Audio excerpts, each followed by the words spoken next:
Adai Bayoim Hahu V'nizgar Hashem Bevadai Hashem Bevadai Bayoim Hahu V'seh Yaakov Levadai V'yeyevei Gishima Yamavada Loisa Shochan Ada Loisa Shochan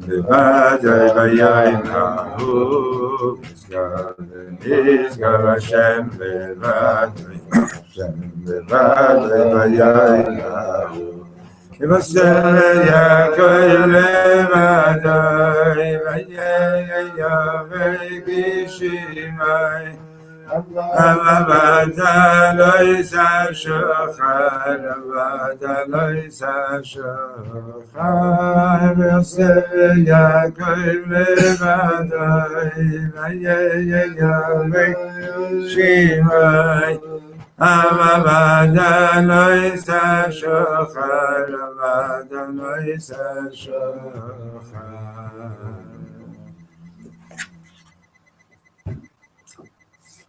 Okay, you guys just open your book and see if you have one that has my name in it and on the front page in handwriting.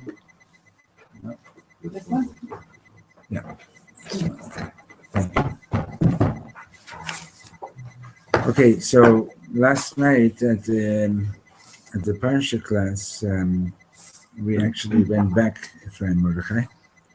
I thought you said you weren't doing I didn't plan on one, but I stayed home just in case people showed up, and these two beautiful people showed up, and a friend of theirs, and also Pesach showed up. So you were in Opan anyway, weren't you?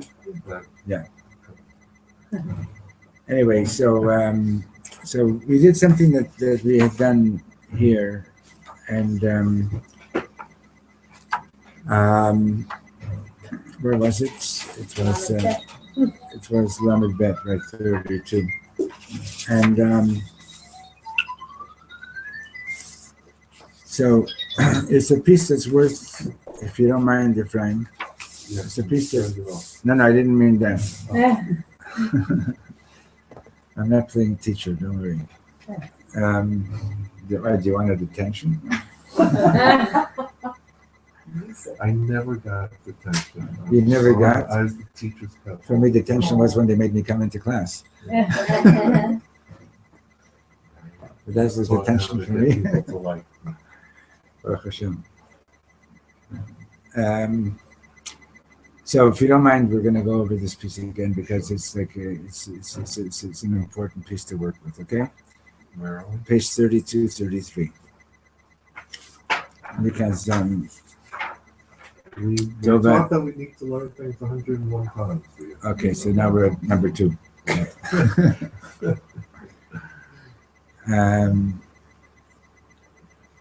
Okay, so we're going to start on 33 at like about 7 lines from the end. But just to review what was said until here. So he's dealing with Reb Nachman's teaching, right? That Channukah, the rabbis say that Kislev, if you read it phonetically, Kislev, the pocket of the heart, or the vessel of the heart, right? That so he says that on a certain deep level, where do you light your Channukah candles? You're lighting them in your heart. Okay. In other words, what is that supposed to mean? It means that Channukah is tikkun halev, is the fixing of the heart, right? So we spoke about that Tishrei Rosh Hashanah, Yom Kippur, Sukkot, Simchas Torah, and so on. It's all like really cleansing your system, right? Getting rid of the negativity, getting rid of the not the negativity, getting rid of all the transgressions that we've done. But even after you've done that, still, how should we say, the vessel itself needs to be repaired, right? So you've gotten rid of the negative things that you've done, but they're no longer there. But what about the damage that's been done to yourself in the process, right? Because every time that we do something wrong, we're damaging our sensitivity to holiness, right? And that needs to be fixed as well. That needs to tickle too. Okay.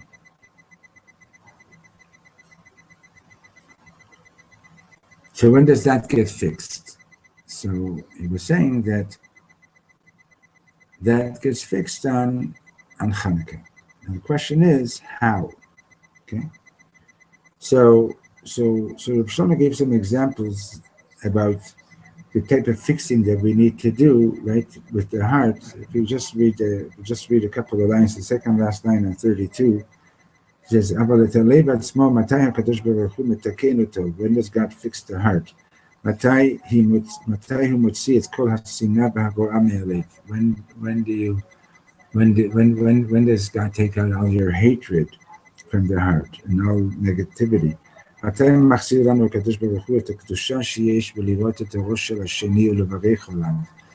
learned that you can make a bracha on somebody else's lights, even though we don't in practice do it unless you're not going to be lighting yourself that night. But the idea that to be in the kind of a space that you appreciate somebody else's light so much that you want to make a blessing over it, right? Right? Remember that and this is such an important point.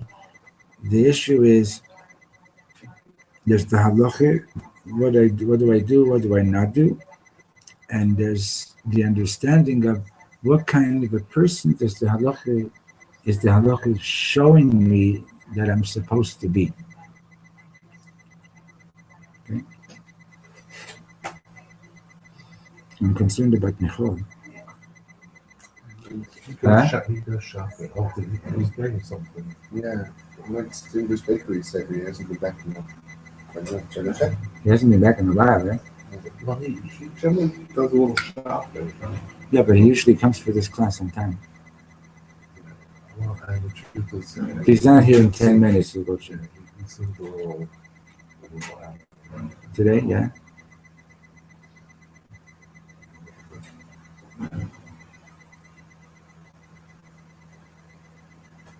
Okay.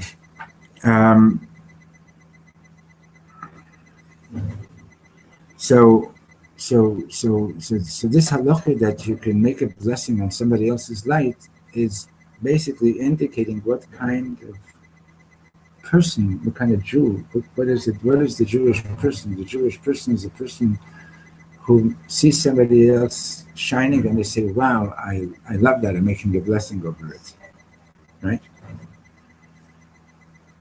And then he gives another. When do we see the beauty of another person? It's Channukah, right? Okay, so then he went into. So that sort of gives you a sense of what it means to have a healthy Jewish heart. Okay. Now, the whole miracle of Channukah came through the Kohanim. It all relates to Aaron the Kohen. Aaron the Kohen's great specialty was making peace between people, right? And which means that he had the gift of being able to help you get rid of all your hatred, so that you can be living in peace with the person that you had a flagrant argument with, right? So that's a very special gift. It's like it's one thing you can bring to bring about a ceasefire, so to speak, but to actually make real peace, right? There's war, there's peace, but in between war and peace, there's not war and not peace, right? War of arbitration. Huh? War of arbitration. Attrition, you mean? No, that's still war, but it's we're not fighting. You know what I mean? I don't love you, but we're not fighting. You know? It's not peace. It's not peace. Shalom means complete. It's like being back together. That's what shalom is, right? Okay. Now, we have cups or we don't have cups? There's a whole bunch of plastic ones on the side table here. See them? Is there enough? Yeah, I'm going to go off there myself. You're going to go from the Choil to English cake? Yeah, because he said something that he had a hard time going up the hill. With his back? Yeah. Okay, yeah. Take your phone with you. Okay. And call me if you need to.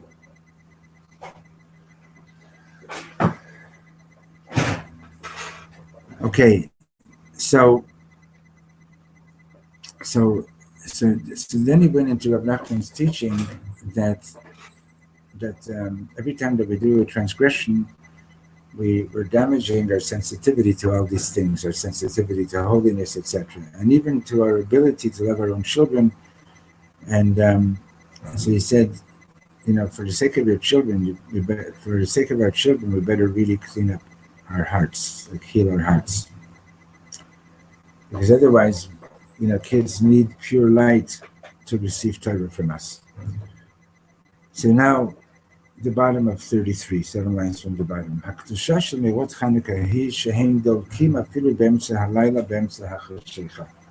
The holiness of the Chanukah candles is that they're lit at night. They're lit in the dark, right? So Chanukah, Purim, we read the Megillah at night and in the morning. But the main reading on Purim is when? It's in the morning. It's not really at night. The main reading of Megillah is if you can only manage to get to one of the two, go to the one during the day. Okay. What about Pesach Seder? So Pesach we have the Seder at night, and we also have mitzvahs that we do during the day. Chanukah, the one mitzvah that we have is night, right? Okay. So what does that mean to say? That means to say that this mitzvah has a power that is, in a certain sense, greater than that of other mitzvahs, that it illuminates in the dark, right?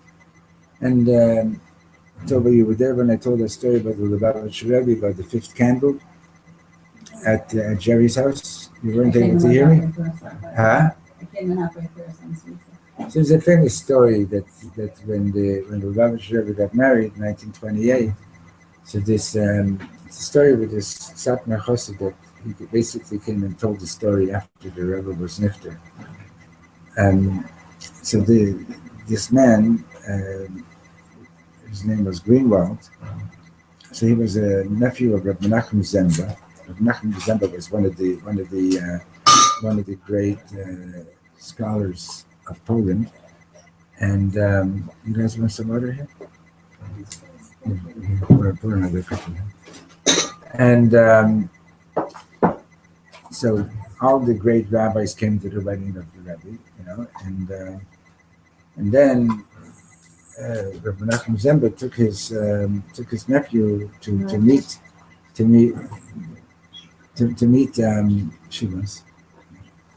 meet the Frierdiker Rebbe, the father-in-law of the Rebbe, and that's for you. And the Rebbe said, take the opportunity to go say hello to my son-in-law. So they went down to say, they went to see the Rebbe, and the Rebbe asks this Greenwald character, who's 14 years old, he asks him, do you know why Hasidim particularly celebrate on the fifth night of Chanukah? Tonight is the 3rd, tomorrow is the 4th, Moshe Shabbos is the 5th, right? This Hold it.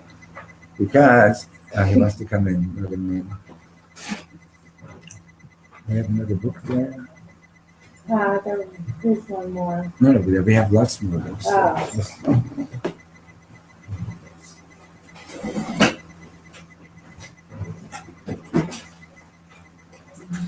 I have another one here. Come on in. Are men allowed in this class? Let's go. Come sit down fast. Yeah. So why do Hasidim celebrate the 5th night of Chanukah in particular? So he said because the only night of Chanukah that never comes on Shabbos is the 5th night of Chanukah. Meaning to say that the 5th candle has the power to illuminate the darkest night of Chanukah. What's the darkest night of Chanukah? In the sense that it's the only night that never gets the benefit from the light of Shabbos. Right? So, yeah, that's right. So good. That was 1928. 1948. This Greenwald he had been married. He lost his family in the Holocaust. He had an uncle in Toronto that brought him over to Canada, and his uncle sees that he's like totally broken. So he says, "You know what? Let's go to New York and visit the Lubavitcher Rebbe, Rebbe Yitzchak, the Frierdiker Rebbe." So they go to New York and he meets the Frierdiker Rebbe, and the Frierdiker Rebbe asks him what happened, and he's telling him the story, and the Rebbe is crying like crazy. Anyway, they finished the Yechidus, and he says to the Rebbe, "By the way, I was at your son-in-law's wedding in 1928. So the Rebbe says to him, "Oh, he's downstairs in his office. Go say hello to him." And this is 20 years later. So he goes down, meets Rebbe Menachem Mendel, and they say hello and and the Rebbe says to him, "Do you know why Hasidim make a big fuss of the fifth night of Chanukah? Like why we celebrate the 5th night of Chanukah so much?" And the Rebbe tells him the same teaching, because the 5th night of Chanukah never comes on Shabbos, so it's like the darkest night, and therefore the 5th candle has the power to illuminate even the darkest night. Okay, he went back to Toronto, he got married, started another family. 1968, 20 years later, he has a son, and his son is getting married, and he says to his son, "You know, it's thanks to a bracha from the Lubavitcher Rebbe that I got married again," and so on and so on. So and they're Satmar Hasidim, and I want to take you to the Rebbe to get a blessing. They go to New York, they come in for Yechidus, the Rebbe gives him a blessing, and then he says to him, I think Julie's there. Yeah.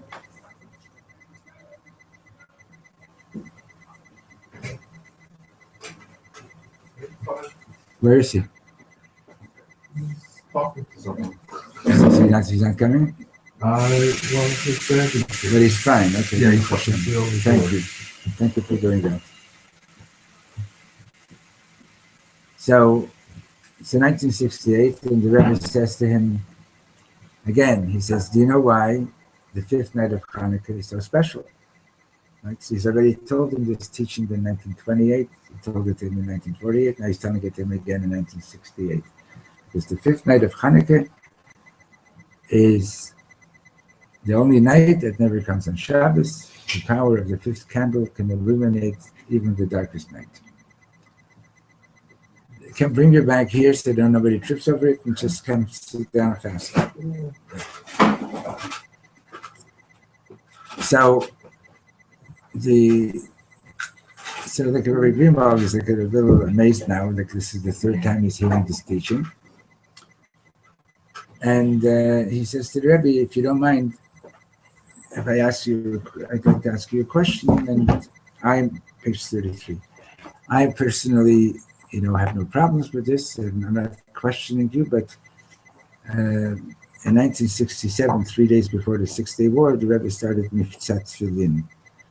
He sent out the Hasidim, go put on tefillin with every soldier, right? And without going into the details, and the Rebbe was already foretelling that, don't worry, we're going to have great victories, etc., etc.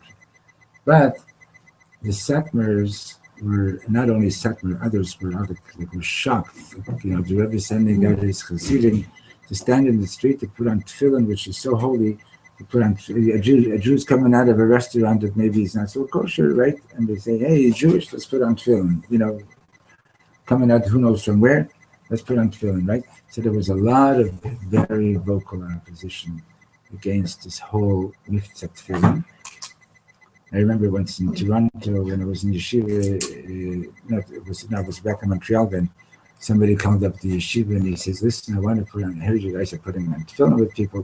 I want to put on tefillin, but I can only come on Friday night, after candle lighting. Is that okay?" And I also have a dog, I consider him Jewish. Can you put on tefillin with him too? People were very, very anti this whole thing. He wanted to make fun of what Lubavitch was doing. You understand? So this Rabbi Greenwald says to the Rebbe, what can I explain to my friends? I want to understand it better. So the Rebbe said to him, and what if one of your friends who's, if one of their children would leave from Yiddishkeit, would they say, oh, they'd write them off? Or would they say, this is my kid, I got to do whatever I can to get them back? So of course they would do whatever they can to get him back. After all, it says, don't ignore your own flesh, right? Don't ignore anyone in your family. So the Rebbe says, to me, every Jewish person is like my own child. And that's how we got, that wasn't an exaggeration. Every Jew is like my own child, and whatever I need to do to go and get my children, I'm going to do it. Okay, Rabbi Greenwald listened to the answer. 1988. Rabbi Greenwald's grandson is getting married to someone in London. A couple of hours before going to the airport, one of his friends comes over to him, another one of these Satmar rabbis, and he says, "Listen, I got to speak to you privately. You're going to England. My daughter is running away with a goy. And the only thing I know is that she's in London. See what you could do if you can possibly find her and get her back." So he goes to London and they make the wedding. And during the Sheva Brachos, he says to his mechutin, he says, "By the way, how can I help my friend find his daughter, etc." So he says, the only one that in town that's actually going to do something and go all out to find somebody like that is the Lubavitcher Shaliach. His name is Rabbi Glick, and I don't know him. Anyway, you know him? London. Anyway, they make an appointment. Rabbi Glick takes all the information that he can get, and he says, "I'll see what I can do." A few days later, Rabbi Glick calls him up. He says, "Come on over." He found the girl, and she's in his apartment. He comes in, and the girl's like sitting there crying, and she says, "I'm ready to go home. Take me home." And he looks around the room, and there is the Channukah menorah, and guess which night of Channukah it is? The 5th night of Channukah. Okay. So when he came back to the States, he stopped in by the rabbi to tell the rabbi the story. And the rabbi says to him, my father-in-law had long foresight. The Shverat is invite. My father-in-law was able to see far into the future. Okay. In any case, so why am I sharing the story right now? Is because this idea that the Channukah candles are illuminating in the dark. Okay? Good. So now that's very cute. Okay. But this sentence is extremely important. And the question that was being raised was, okay, how do you heal your heart? Okay. How do you heal the heart? And somebody's at the door.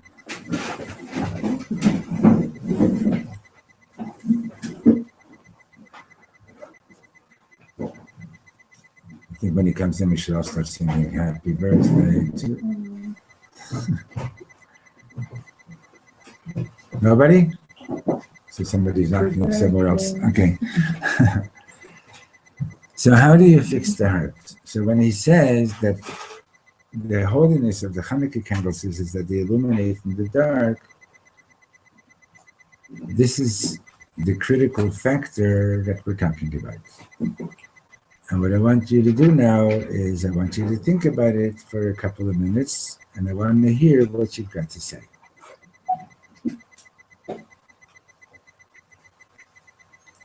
So I want to hear, again, like just to phrase the issue. We're talking about fixing the heart, cleansing the heart out of anger, repairing the sensitivity of the heart to holiness, right? Okay. And the fixing takes place with the Channukah candle because the Channukah candle illuminates the darkest of places. Okay, in the darkest night. So think about it for a couple of minutes and tell me what you can do with this information.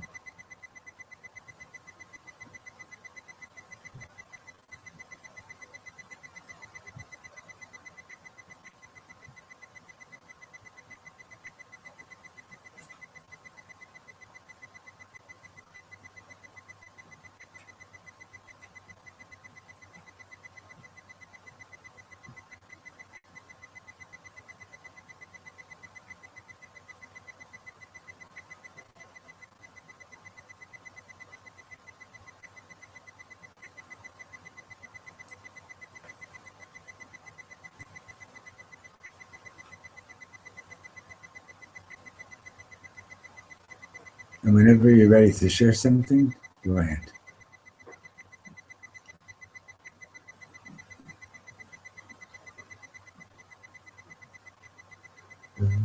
We were talking about Yehuda and despair, and Channukah happens at the darkest time of the year. This moment of despair. And the scroll was saying, you know, like she ran off, and obviously with a notion of despair in certain sense. And Channukah, the light is it's that point of Yechida, it's that part of you that can never get tainted. And when we kind of have this ability to melt our despair when we realize that there's hope. When we connect to the Yechida, when we connect to the Channukah light, which is saying that no, there can be light in this darkness. And just that initial even spark of light is enough to take us out of that despair.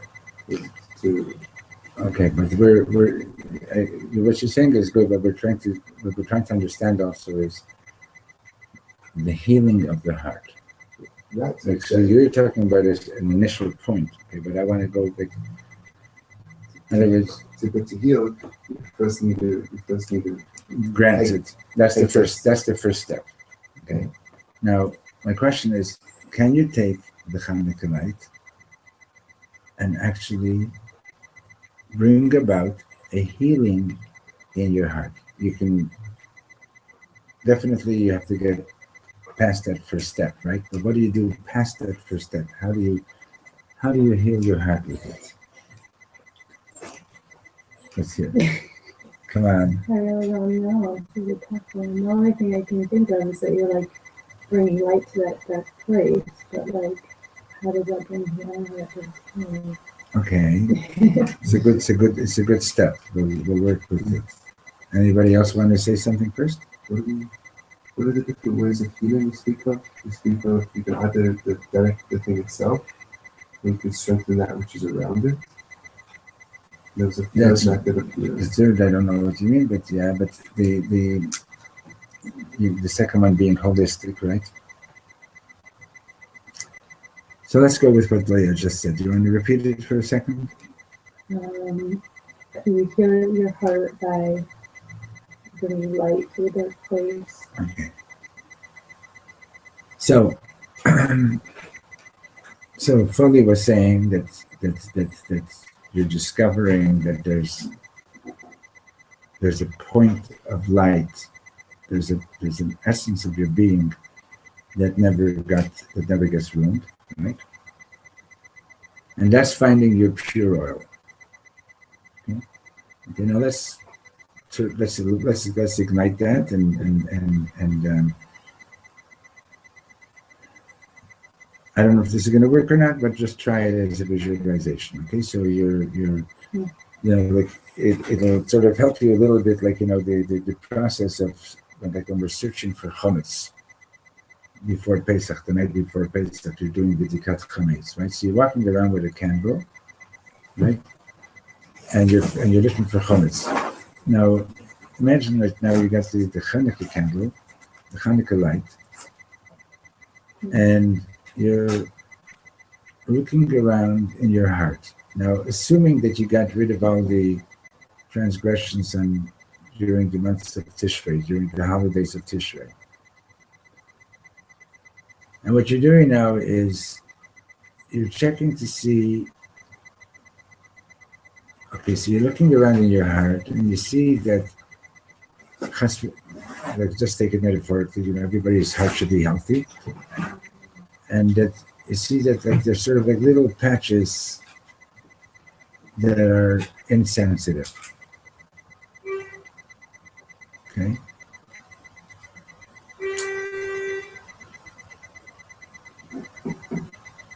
And now with that light,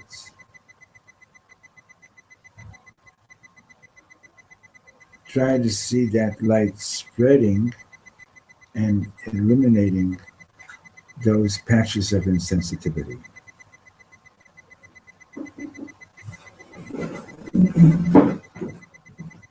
Let's just try to do that.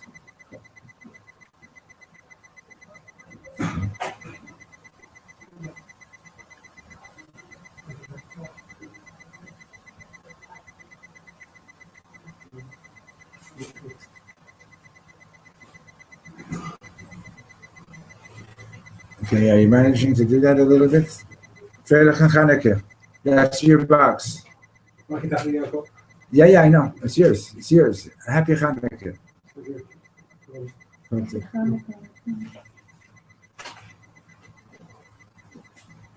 Okay, so, a number of years ago, they were circulating around the internet. These twins had been born, and one was basically healthy, and the other one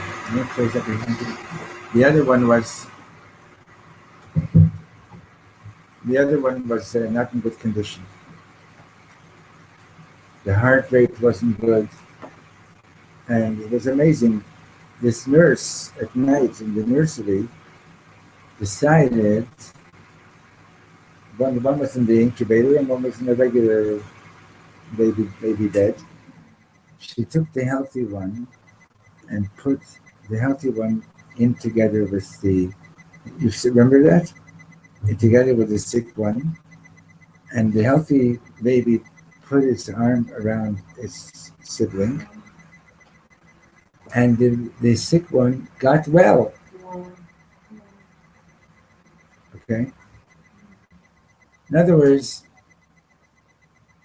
right, you've heard of healing with laying on of hands and things like that, right? You've heard of these things, right? Okay, so now try to visualize that in your heart. Try to visualize the healthy part of your heart that still has some sensitivity, reaching out to the other parts that are needing healing.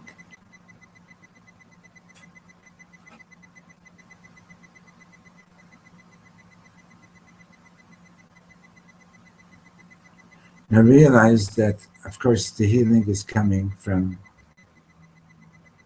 Hashem through this light of Channukah. So what we're doing here is we're taking what Feli said and we're taking what Leah said, right? We're putting it together.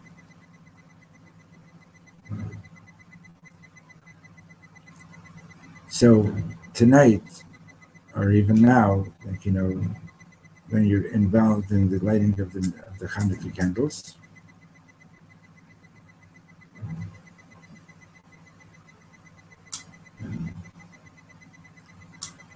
try to remember to see the light, to look at the light, to draw it inside to yourself, and just visualize the light doing its thing, healing the heart.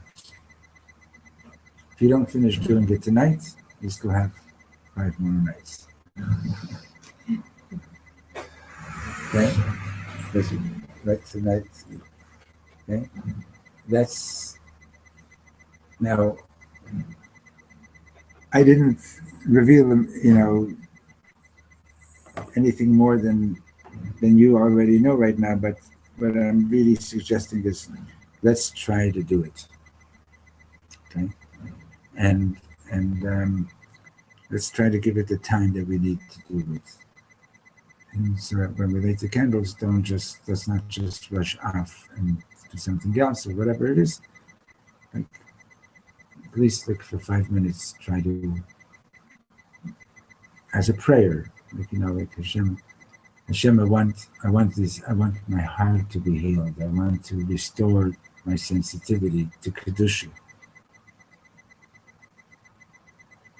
Please bless me that this desire should be completely sincere,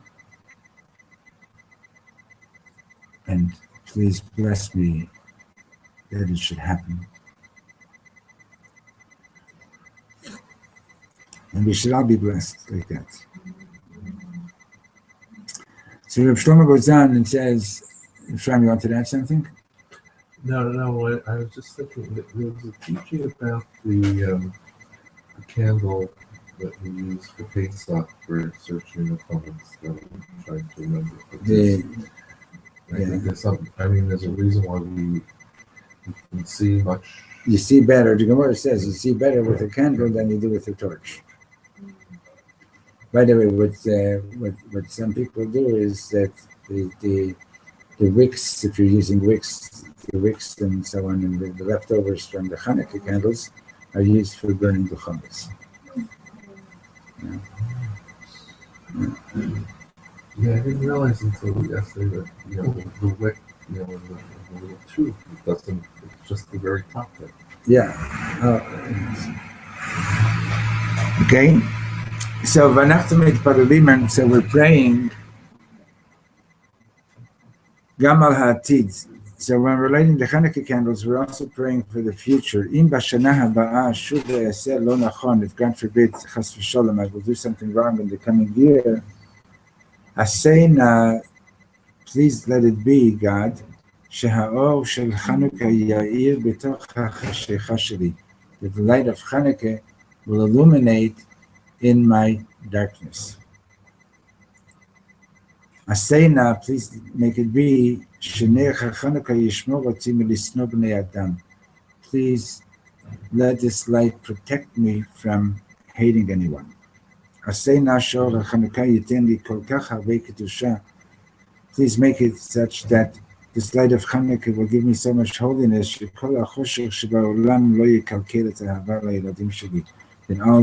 all the darkness in the world should not ruin any of my love for my children.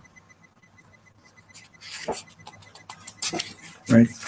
I told you that when Reb Shlomo would be teaching, very often I would turn to Judy and I'd say, he's killing us.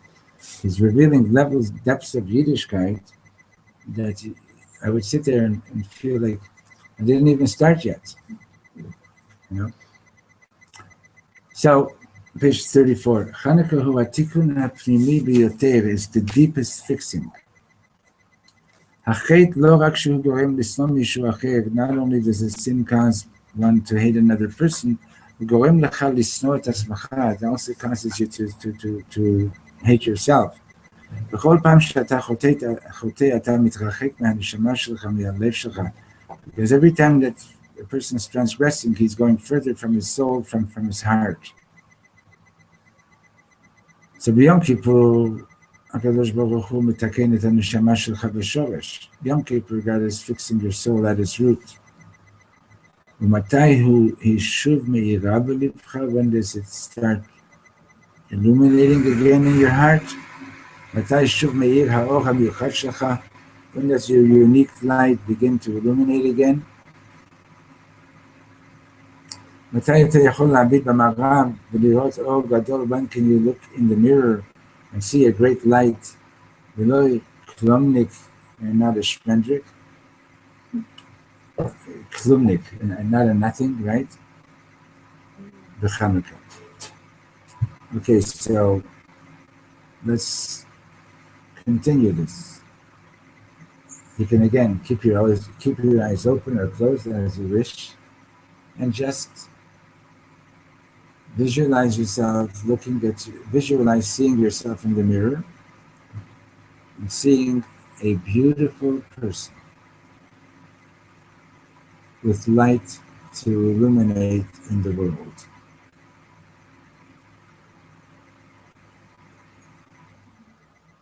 In other words, try to see your higher self. Try to see yourself in the best light.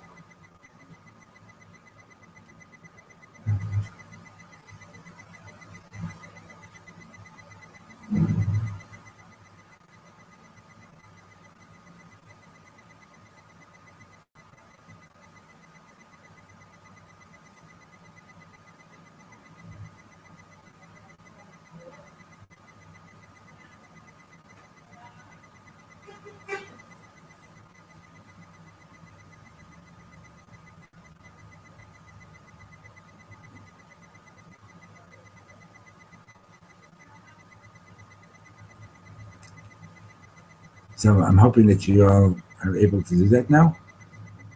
And take a picture of it. And put it on your iPhone. Take a selfie. Take a selfie of your beautiful self and remember it. Okay? So I want to bless you and myself. שימי חנוכה האלו יתקנו אותנו, that these days of Chanukah should really fix us, שהם יגיעו לפינות החשוכות ביותר בליבנו, that the light should reach to the deepest recesses of our hearts, to the darkest recesses of our hearts. כל אחד יודע שלילות החנוכה הם הארוכים והחשוכים ביותר. Everybody knows that the Chanukah nights are the longest and the darkest.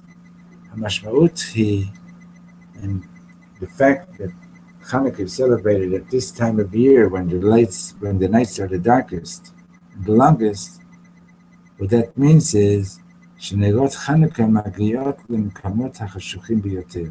It means that the Chanukah candles reach the darkest places. בלילה החשוך הזה, on this dark night, אני מביט בנרות הקדושים, I'm looking at the holy candles, ואני מבין פתאום, and suddenly I realize, גוואלד, זהו אורו של הקדוש ברוך הוא, and to realize that I'm looking at God's light.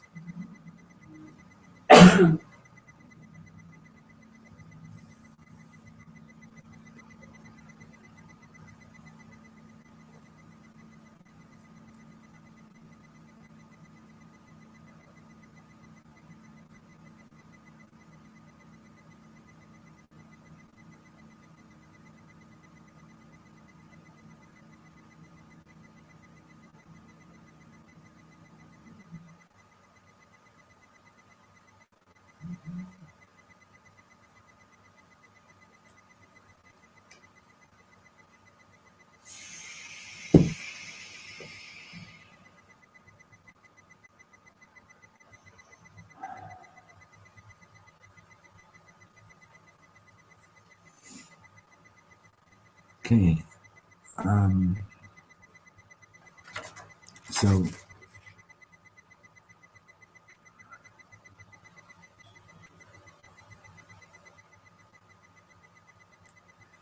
you know that the way Hitbonenut works, the process of meditation, al pi Chabad, right? But in general, so the definition of Hitbonenut is to meditate on something as deeply as you can and frequently, to the point that it actually embeds itself in your being, okay? And that it makes a difference in your being. It makes a change.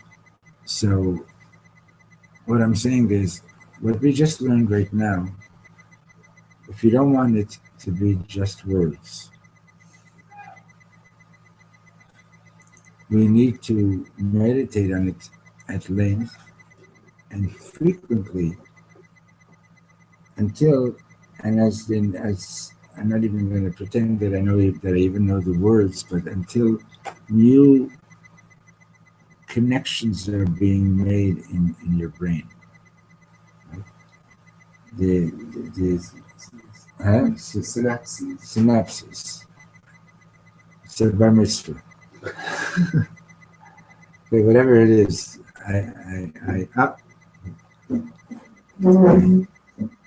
And to work with this and to meditate on it until it actually becomes a part of your natural reality.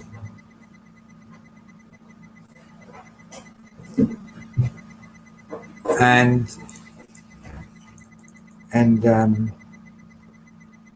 it can be done. That's the important thing. It can be done and it must be done. It takes 40 days to change the synapses. Really? Yeah, there's this movie, What the Bleep, and they actually did this scientifically. I saw that movie, yeah. Right, and it showed that to make the physical change in the way your nerves and synapses. Through meditation or just bichlal? Changing. It takes, So that's very interesting that they found it as 40 days because we know that number, right?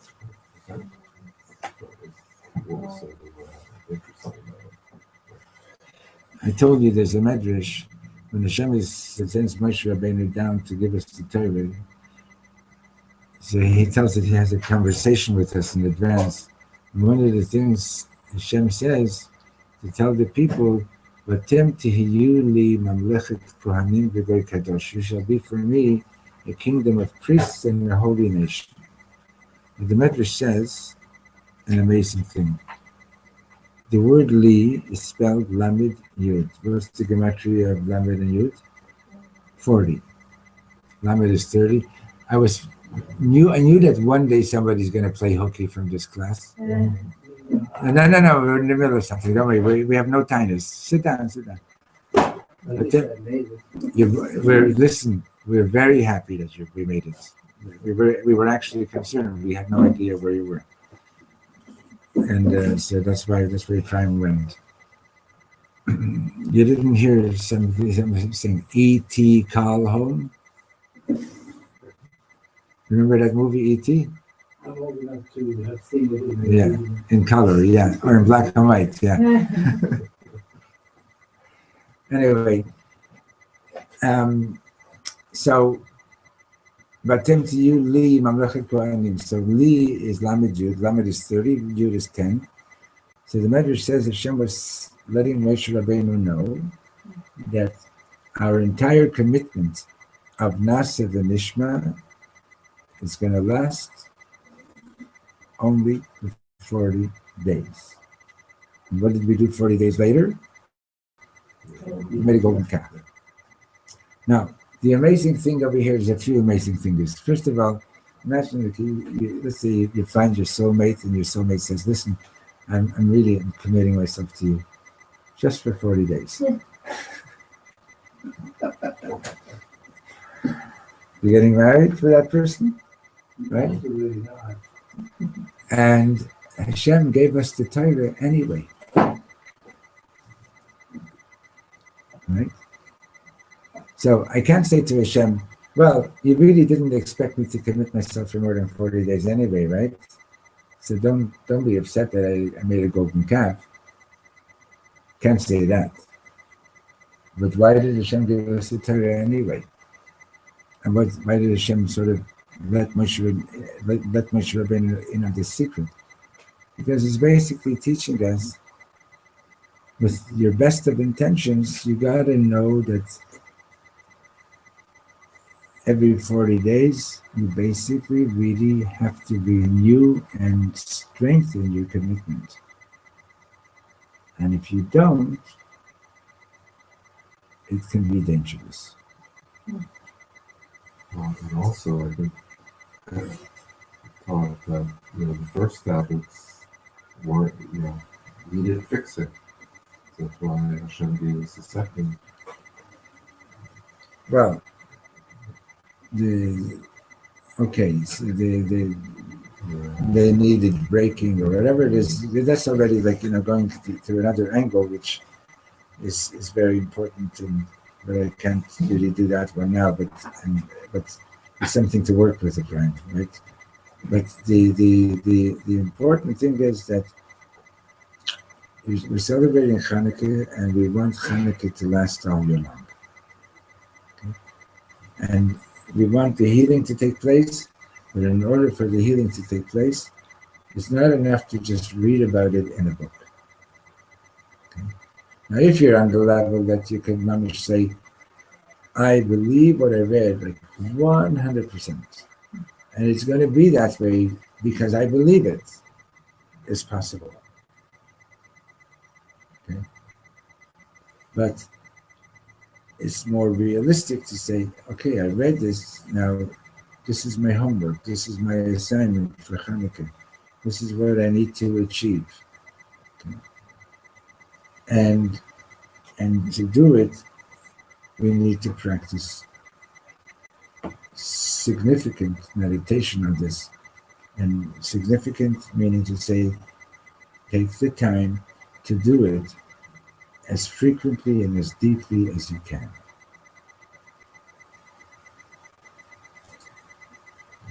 Listen, for those of you who, most of you people here didn't meet Shlomo personally, but Shlomo had this amazing ability to embrace every person, right? He was able to hug a smelly, homeless person with the same ease that he hugged anybody else. It was like Mamish able to love just about everybody that he saw. Okay? But you know that he was a very highly talented and gifted person, right? The nature of talented and gifted kids is that they are actually very intolerant. When I was head teacher in the school in Montreal, it was the kids who got sent down to the office most frequently by me. In other words, in my school, let's put it this way, the repeating offenders. You know, like an ordinary kid could send down to the office, scare him a little bit. He won't be coming back for another 6 months. You know, he'll behave, right? But it's the really talented, smart kids. They were coming back pretty often to my office, right? Because they were so talented and so bright, they had no tolerance for sitting in a class listening to somebody teaching who was nowhere near their level. Okay? So they'd rather get kicked out. I'm not joking. They'd rather get kicked out and come out and hang out in my office than to be in class, you know. And so Reb Shlomo, when he was a young man, the Gedalia Tzir, who knew him at that time, told me that Shlomo was very intolerant. It's natural for somebody who's like so gifted to be intolerant. So he actually had to turn his kishkas inside out to become that tolerant person that he became. In other words, he wasn't born this way.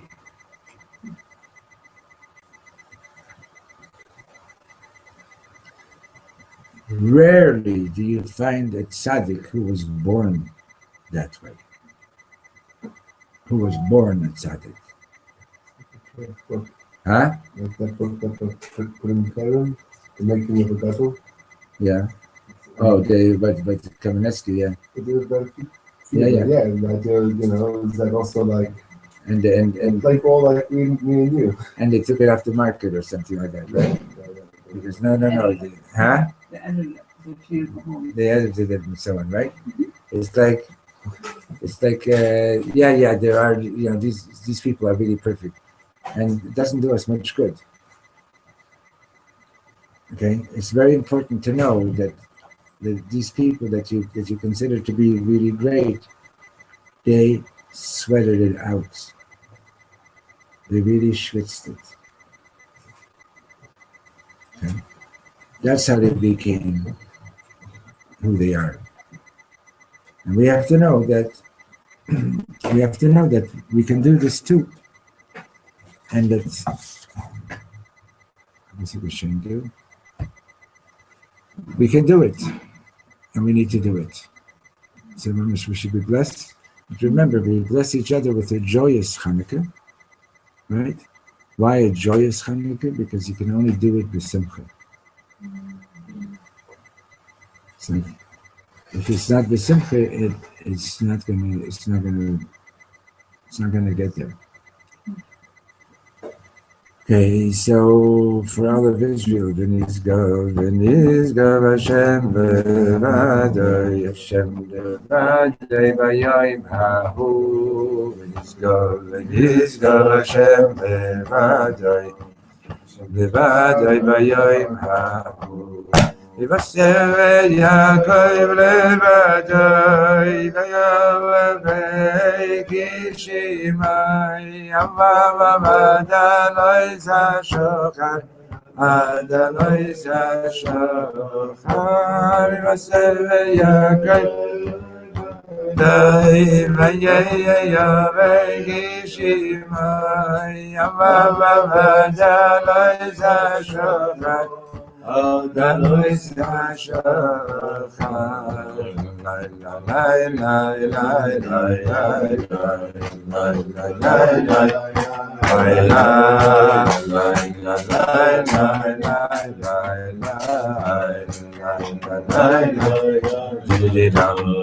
la la la la la la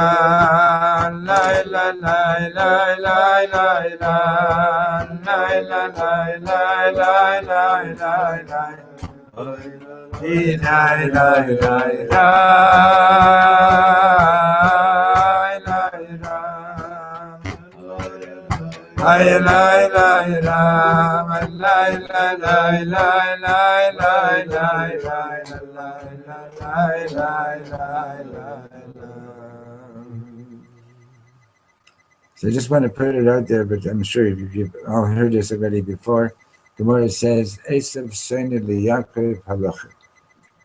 that Esav hates Yaakov is like a halacha. In other words, it's not because we did this, or because we did that, or because we did that. There's no rational explanation to it. Basically, the world knows that we are the witnesses to the existence, to the reality of God. They don't want to know about God, so they say, kill the witness.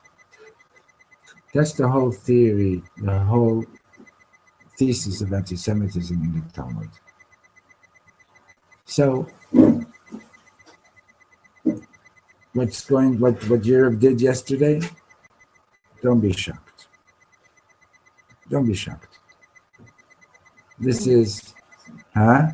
So what does the Gemara say? They say the witness. Esav Soneri Yaakov. I'm just expounding on it. The Jewish people, it says, Atem Eidai, you are my witnesses. You are the witnesses that there's a God. Okay? And we are the witnesses that there's God in the world. And the world doesn't want to hear it. Okay? So that's why. Now, are they entirely to blame? In other words, do we have some responsibility in it? We have some responsibility in it. The responsibility is that we really have to be who we're meant to be. And we have to tell the world, thank you very much. We're not here because of you. We're here in Israel because this is because Yehuda, call me after davening, okay? Good, Really? in New York. Yeah. So there's more than one Yehuda Leib, I guess, yeah. Well, And what's it called? Mamish, just we have to know why we're really here.